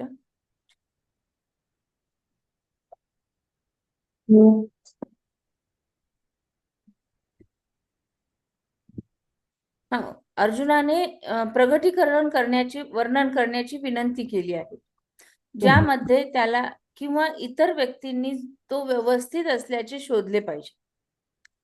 आता अर्जुनाने हे प्रगटीकरण करण्याची इच्छा व्यक्त केलेली आहे, पण ते आपणही आपल्या निकषावर त्याला शोधलं पाहिजे अशा पद्धतीने. बरोबर आहे. अर्जुनाने आता हे सत्य स्वीकारले आहे की या क्षणी त्याला संबोधित करणारा कृष्ण हा परमदेव आहे. त्याच्या दैवी वैभवाचे वर्णन फक्त कृष्णच करू शकतो याची त्याला खात्री झाली आहे. म्हणून कृष्णाकडून एक महान योगी म्हणून अर्जुनाला निसर्गाचे पैलू जाणून घ्यायचे आहेत, जेथे परमेश्वराची उपस्थिती अधिक स्पष्टपणे प्रगट होते, जेणेकरून तो त्यांच्यावर लक्ष केंद्रित करू शकेल आणि त्याचे स्वरूप समजून घेण्याचा प्रयत्न करू शकेल. बघा, आता म्हणजे आपल्याला सुद्धा तेच करायची इच्छा असते सध्या, की नेमकं काय आहे आणि आपल्याला ते सगळं सत्य काय आहे हे जाणून घ्यायची इच्छा असते. कृष्ण निसर्ग आणि परिचित भारतीय पौराणिक कथांमधून 73 पैलू आणि रूपांची विस्तृत यादी देतो. म्हणजे आता ह्या ज्या विभूती योग सांगितलेल्या आहेत ह्या टोटल 73 सांगितलेल्या आहेत. तथापि सर्वत्र लक्षात येण्याजोग्या महत्वाचा मुद्दा हा की संपूर्ण जगाची उत्पत्ती एका संपूर्ण ब्रह्मापासून झाली आहे. अर्जुना, मी आत्मा स्व आहे, जो सर्व प्राणीमात्रांच्या तळाशी आहे. मी त्याचा आरंभ, मध्य आणि शेवट आहे. चमकणाऱ्यांमध्ये तो विष्णू आहे, देवांमध्ये तो इंद्र आहे, तो इंद्रियांमध्ये आणि प्राण्यांच्या चेतनेमध्ये मन आहे, तो रुद्रांमध्ये शंकर आहे, यक्षामध्ये कुबेर संपत्तीचा देव आहे, अग्नीमध्ये वसु आहे आणि पर्वतामध्ये मेरू पर्वत आहे. शिक्षकांमध्ये तो बृहस्पती आहे, देवांचा हिमालय आहे. मेरू नाही, हिमालय आहे. हिमालय नाही, ते मेरू पर्वत म्हणतो आपण त्याला. मेरू पर्वत मेरूच पर्वत बरोबर आहे. हिमालय आणि मेरू पर्वत दोन्हीचा उल्लेख आहे त्याच्यात. हा, दोन्हीचा बरोबर आहे. ते आता वाचलं, मेरू हलणारा आहे, हिमालय अचल आहे. मेरू हलतो थोडाफार, हिमालय अजिबात हलत नाही, अचल आहे तो. अच्छा, दृढ आहे. दृढ आहे. हा, अचल आहे तो. अच्छा, शिक्षकांमध्ये तो बृहस्पती आहे. बरोबर आहे. सेनापतीमध्ये तो स्कंद देवाच्या सैन्याचा प्रमुख आहे. पाण्याच्या स्रोतामध्ये समुद्र आहे. दृष्ट्यांमध्ये तो भृगू आहे. तो वेदांमध्ये सामवेद आहे. शब्दांचा तो ओम आहे. यज्ञामध्ये तो पवित्र मंत्राचा जप आहे. आणि स्थावरांमध्ये तो हिमालय पर्वत आहे. स्थावर मध्ये हिमालय पर्वत आहे. स्थावर म्हणजे ते जे दृढ म्हटलंय ना, हा, म्हणून तो स्थावर म्हटलंय हिमालय. बरोबर. स्थावरांमध्ये आला. हा. तो वृक्षामधील पीपल वृक्ष आहे. म्हणजे पिंपळ. पिंपळ. अश्वत्थ. आणि पवित्र ऋषींमध्ये नारद. हम्म. भक्ती आणि भक्तीचा पंथ असलेला. तो गंधर्व आणि संत कपिला, सांख्य तत्वज्ञानाचे संस्थापक असलेला कपिला आहे. संत कपिला त्यांच्यातील तो चित्ररथ आहे. तो घोड्यांमधला उच्छ्रेश्रव इंद्राचा घोडा आहे. आणि ज्याने समुद्र मंथनापासून अमृतासह जन्म घेतला होता, म्हणजे त्या घोड्याने पूर्ण समुद्र याच्यामधून जन्म घेतलेला होता. तो सामान्य प्रजेमध्ये दयाळू आहे. आणि हत्तीमध्ये ऐरावत इंद्राचा हत्ती आहे. शास्त्रांपैकी तो वज्र. आणि गायीमध्ये तो कामधेनू आहे. इंद्राची गाय. तो पूर्वजांमध्ये कामदेव आहे. नागांमध्ये वासुकी आहे. आणि सापांमध्ये अनंत नाग आहे. तो पाण्यामध्ये वरुण. आणि पूर्वजांमध्ये तो अयर्मा. सर्व संहारकांमध्ये तो यम. आणि राक्षसांमध्ये तो प्रल्हाद आहे. हा, बोला ताई. हा, नाही, बरोबर आहे. हा. तो कला. प्राण्यांमध्ये सिंह. तो उडणाऱ्या पक्ष्यांमध्ये गरुड. शुद्ध करणाऱ्यांमध्ये वारा आहे. आणि वास्तविक योद्ध्यांमध्ये राम आहे. तो जलप्राण्यांमध्ये मगर. आणि नद्यांमध्ये गंगा आहे. सृष्टीचा आरंभ, मध्य आणि अंत आहे. तो ज्ञानाच्या सर्व शाखांमध्ये अध्यात्म आणि चर्चेत युक्तिवाद आहे. अक्षरांमध्ये तो अ अक्षर आहे. पहिला ध्वनी आहे. संयुगामध्ये संयुक्त समास आहे. तो निरपेक्ष काळ आहे. सर्वाचा अंत म्हणून मृत्यू आणि पुनरुत्पादक आणि भविष्य देखील तोच आहे. स्त्रियांमध्ये तो कीर्ती, समृद्धी, बुद्धी, स्मृती, अंतर्ज्ञान, संयम आणि करुणा आहे. वैदिक गीतांपैकी तो ब्रह्मस्तम आहे. त्याच्यानंतर तोच गायत्री आहे. 12 महिन्यापैकी मार्गशीर्ष महिनाही तोच आहे. आणि नंतर ऋतूमध्ये वसंत ऋतूही तोच आहे. वृष्णीच्या वेदामध्ये आहे ते राहिलं ते. सामवेद. सामवेद सांगितलं. वृष्णीच्या वंशामध्ये म्हणजे कृष्णाचे जे स्वतःचे यादव वंश आहे, त्याच्यामध्ये तो वासुदेवाचा पुत्र म्हणून कृष्ण आहे. 5 पांडवांमध्ये तो अर्जुन आहे. महान धनुष्यबाण तोच आहे. ऋषींमध्ये तो व्यास आहे. आणि कवींमध्ये कवी उष्ण आहे. रहस्यांपैकी तो शांतता आणि ज्ञानी लोकांचे ज्ञान आहे. आणि पुढे जे अर्जुना, सर्व सृष्टींचे जंतू आहे, माझ्याशिवाय असे काहीही हलणारे किंवा अचल नाही. अर्जुना, या माझ्या गुणांना अंत नाही. आणि जे सांगितले आहे ते केवळ माझ्या असीम वैभवाचे उदाहरण आहे. तुम्ही कितीही भव्यता लक्षात घ्या, ती माझ्या वैभवातून उगवली आहे असा विश्वास ठेवा. परंतु हे सर्व तपशील जाणून घेण्याचा तुम्हाला काय फायदा आहे? मी या संपूर्ण विश्वाचे समर्थन करतो आणि माझ्या एका अंशाने ते व्यापते. वैभवाच्या या योगाचा सखोल अर्थ अधोरेखित करणे आवश्यक आहे. थोडक्यात, हे केवळ एखाद्याचे वैश्विक अस्तित्व आणि अस्तित्व ओळखणे नाही, तर अमर्याद असलेल्या निरपेक्ष देवत्वाची जाणीव असणे देखील आहे. वीर म्हणजे बघा आता की नुसतंच आपल्याला हे बघायचं नाही आहे, तर याच्यामध्ये हम्म. काय सांगितलं की त्याची जाणीव म्हणजे सुद्धा तो निरपेक्ष देवता आहे. वीरतेचे प्रत्येक कृत्य, त्यागाचे प्रत्येक जीवन, अलौकिक बुद्धिमत्तेचे प्रत्येक कार्य हे ईश्वराचे प्रगटीकरण आहे. म्हणून हे इतर काही परिचित शब्दांमध्ये देखील स्पष्ट केले जाऊ शकते. अशी वृत्ती साधकाचा दृष्टिकोन नक्कीच सकारात्मक बनवते, जे त्याच्या आध्यात्मिक वाढीसाठी खूप महत्वाचे आहे. म्हणजे खूप छान. याच्यामधून आपल्याला हे घ्यायचं की प्रत्येक चराचरामध्ये अंश आहे, कृष्णाचा अंश आहे, भगवानाचा अंश आहे आणि त्याच्यामुळे आपली जी मती आहे ही विस्तृत करण्याची गरज आहे. जास्तीत जास्त जास्त ते जे अंश मिळालाय त्याला जास्तीत जास्त काय म्हणू आपण डेव्हलप केलं पाहिजे. आपण चांगल्यात चांगलं उच्चत उच्च बनण्याचा प्रयत्न केला पाहिजे, म्हणजे आपण तिथपर्यंत पोहोचतो. पोहोचू शकतो. बरोबर आहे. असं आहे थोडक्यात. मी आता ग्रुपवर पण छान पाठवलं. लिहिलंय, छान लिहिलंय. छान लिहिलंय. हं.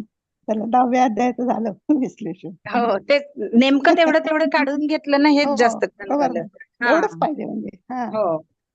त्याचा 10व्या अध्यायाचा एवढा उद्देश आहे, तर बरोबर झालं आता सगळं. थोडासा अभ्यास घेऊ आपण. आता इथे बघा पुढे ताईंनी त्या दिवशी सांगितलं होतं, विद्याताईंनी, कारण रूपाने 17 विभूती, कार्यकारण रूपाने 37 विभूती, भाव रूपाने 20 विभूती. मग कारण रूप म्हणजे काय? कार्यकारण रूप म्हणजे काय? बरोबर. भावरूप म्हणजे काय? आणि मग ह्यातल्या ताईंनी आता ज्या वाचून दाखवल्या, तर कोणती विभूती कोणत्या रूपाची आहे हे थोडं वर्गीकरण करून सांगितलेलं आहे. अच्छा. म्हणजे मग आपल्या समजतं पण, आणि तसा प्रश्न आला तर आपल्याला पटकन विचार करता येतो. विद्याताईंनी त्या दिवशी सांगितलं होतं, या वेगवेगळ्या प्रकारच्या विभूती आहेत असं. हो. साधक संजीवनीमध्ये आहे ते. हो, तेच पान नंबर हा. 702 आहे. झाला ना ते पान- सगळ्या हो. विभूती आहे. हो. काय म्हणजे काय ते पण आपल्याला जाणायचंय. कारण रूप म्हणजे कोणत्या, कार्यकारण रूप म्हणजे कोणत्या, असं. म्हणजे थोडा अभ्यास होईल आपला, असं बाकी काही नाही. बरोबर. चला, तुमची वेळ होत आली असेल. चालेल. हो. आपण थांबायचं इथे आता. हो, अजून थांब. काही बोलायचं नाही ना कोणाला अजून? म्हणजे सुचेताचा एक प्रश्न तयार झाला सुचेता तुझा. हो. नाही ताई. मी जस्ट म्हणजे वाचून दाखवलं हे, बाकी काही नाही, नाही. नाही. पण आपण लिहिणं आणि नुसतं ऐकणं, श्रवण भक्ती आणि लिहिणं यामध्ये फरक पडतो ना. म्हणजे समजतं, लिहितो तेव्हा आपल्याला चांगलं समजलेलं असतं, ते असं आहे. ताई अभ्यास खूप छान झालाय परीक्षेचा तुमचा. कोणाचा?